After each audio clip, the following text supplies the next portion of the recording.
Hey there, my name is Jesse Ringness, welcoming you to CGI Today. Today we'll be breaking down how advances in CGI has enhanced the realism of special effects in movies. It is CGI, or computer-generated imagery, that brought a whole new life to filmmaking, making it a lot easier for the impossible to become possible. CGI got its start with the movie Westworld in 1973 and was further explored with the use of 3D wireframe imagery in Westworld's sequel Future World 3 years later. Star Wars in 1977 was what really gave birth to CGI, realistically creating the Death Star and Millennium Falcon. Up next are two failed attempts at CGI. Tron in 1982 and The Last Starfighter 2 years later were viewed by public as meant to look fake. However, also in 1982, ILM, a motion picture visual effects company, developed what was called the Genius Effect. It was the first use of fractal generated landscape in Star Trek II: The Wrath of Khan. 2 years later, the computer animation division for Lucasfilm was the first CGI animation to use motion blur effects. Motion blur effects were later perfected masterfully in Transformers and Transformers 2.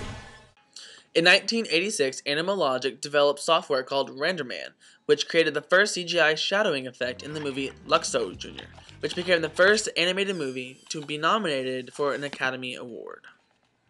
And in 1992, human skin software was created for the movie Death Becomes Her. Jurassic Park in 1993 used new technology to seamlessly integrate CGI dinosaurs with live-action sequences and characters. My personal all-time favorite animated movie just so happens to be the first fully computer-generated film. Toy Story, created in 1995, required 800,000 machine hours, 114,240 frames of animation, and it took 2 to 15 hours per frame. Animated movies have far advanced since the time of Woody and Buzz, allowing less time for the rendering process. The classic romance movie Titanic could not have been completed without the use of the open-source Linux operating system, because it further advanced the rendering of water flow.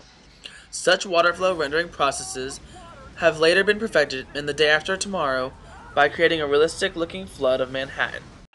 The Matrix in 1999 was the first to use CGI interpolation to render bullets in slow motion. CGI became the dominant form of special effects in the 2000s because the technology progressed to the point that virtual stunt doubles could be created on screen. The camera tracking software has been refined to allow increasingly complex visual effects that were previously viewed as impossible. Weta Digital developed the massive software to create realistic crowds of people in The Lord of the Rings: The Fellowship of the Ring.